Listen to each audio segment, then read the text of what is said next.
오늘 말씀은 갈라디아서 1장 1절에서 10절입니다. 키워드는 다시 듣는 복음, 복음의 핵심, 영광 받으실 그리스도입니다.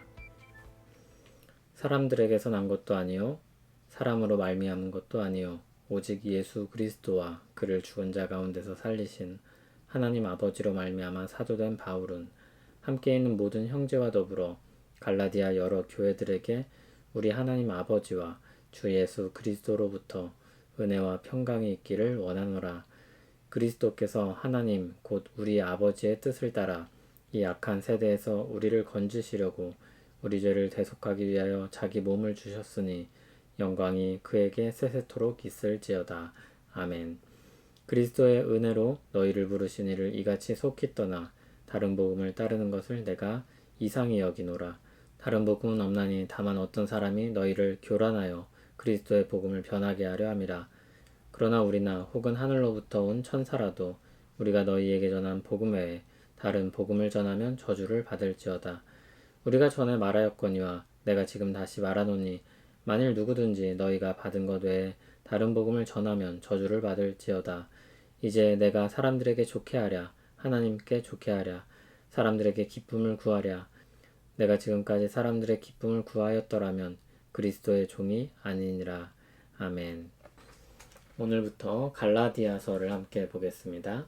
1절에는 갈라디아서를 누가 쓰고 있는지 밝히고 있습니다. 사도 바울인데 많은 수식어를 달아서 자신을 소개합니다. 사도라는 말은 보냄을 받은 자라는 뜻입니다. 보냄을 받은 자이긴 보냄을 받은 자인데 누구에게 보냄을 받았는가 그것을 밝히는 것입니다.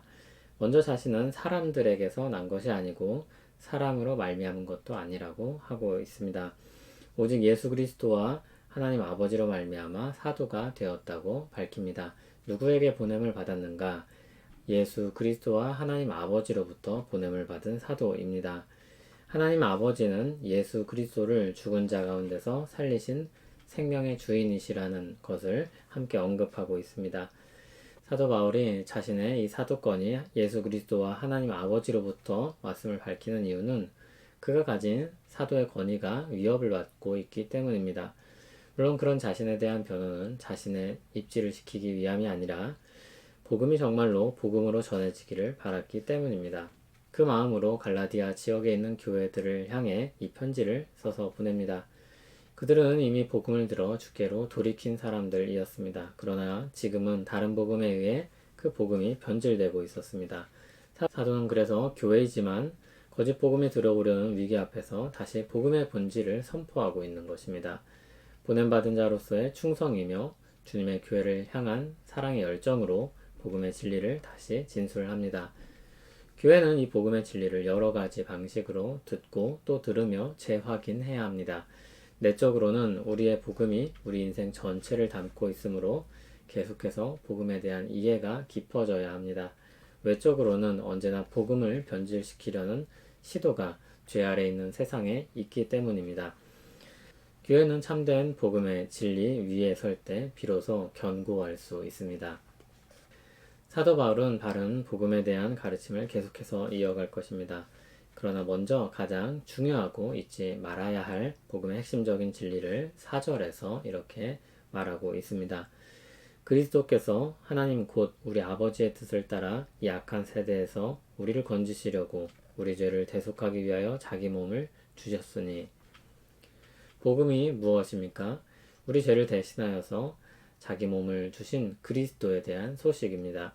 그것은 악한 세대에서 우리를 건지시려고 하신 일인데 하나님 아버지께서 뜻하신 바를 따라서 그리스도께서 행하신 일이었습니다. 그런데 이 은혜의 소식을 듣고 돌이켰던 교회가 너무나도 빨리 변질되고 있습니다. 6절을 보면 이같이 속히 떠나 다른 복음을 따라가고 있다고 하였습니다. 그들이 떠난 복음은 그리스도의 은혜로 부르셨던 복음이었습니다.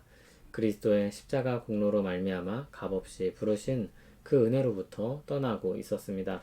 6절을 보면 그들의 행위는 단지 그들이 믿었던 지식을 버리는 것이 아니었습니다. 은혜로 부르신 이 하나님 아버지를 떠나는 것입니다. 극적인 방향 전환이 일어나고 있습니다. 사도는 너무나도 놀랐습니다. 사도는 아주 분명하게 선언합니다. 7절을 보면 다른 복음은 없다라고 못박아 말합니다. 거짓 복음이 교묘히 들어오고 있었습니다. 어떤 이들이 교회를 혼란스럽게 하고 복음을 변질시키려 하고 있습니다. 사도는 바른 복음을 다시 전하면서 그 복음 외에 다른 복음이 없음을 아주 강력하게 말하고 있습니다. 앞에서 선언적으로 말을 했다면 8절, 9절에서는 아주 위협적으로 말하고 있습니다. 다른 복음을 전하면 저주를 받을지어다. 그게 누구든지 간에 천사일지라도 저주를 받을 것이라고 하였습니다. 그렇게까지 강력하게 말하는 이유가 있습니다. 그것이 그리스도의 영광과 연관되기 때문입니다. 그는 10절에 밝히고 있는 것처럼 그리스도의 종입니다. 그는 철저하게 그리스도를 위해 일하는 종입니다.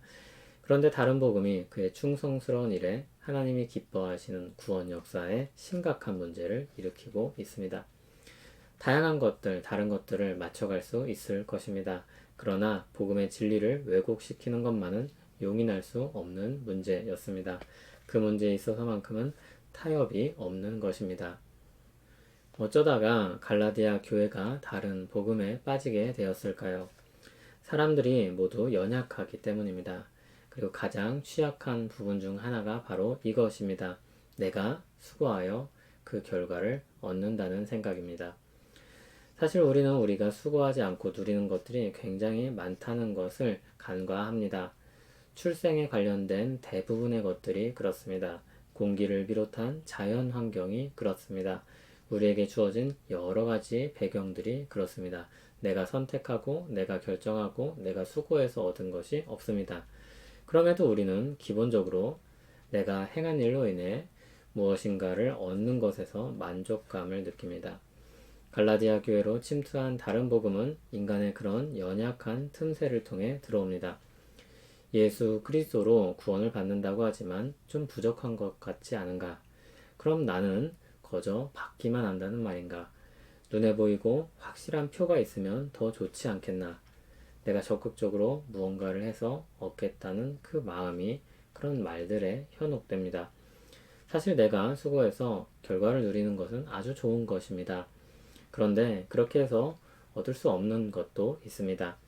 우리를 사랑하는 분께서 그것을 거저 주실 때 그것을 받는 것은 나쁜 것이 아닙니다.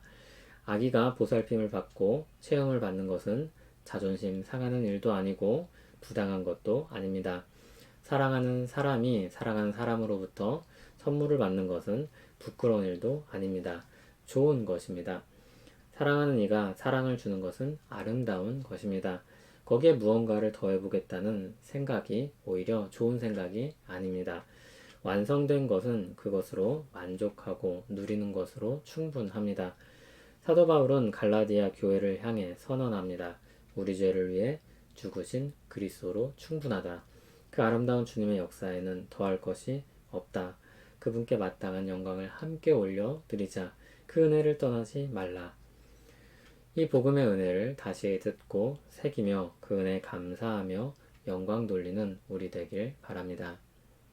우리를 사랑하시어 우리가 가질 수 없고 만들어낼 수 없는 일을 이루신 하나님의 은혜를 찬송합니다. 우리 죄를 대신하여 자기 몸을 내어주신 그리스도의 은혜를 찬송합니다. 그 은혜의 복음을 듣게 하시고 믿음을 주신 하나님 감사합니다.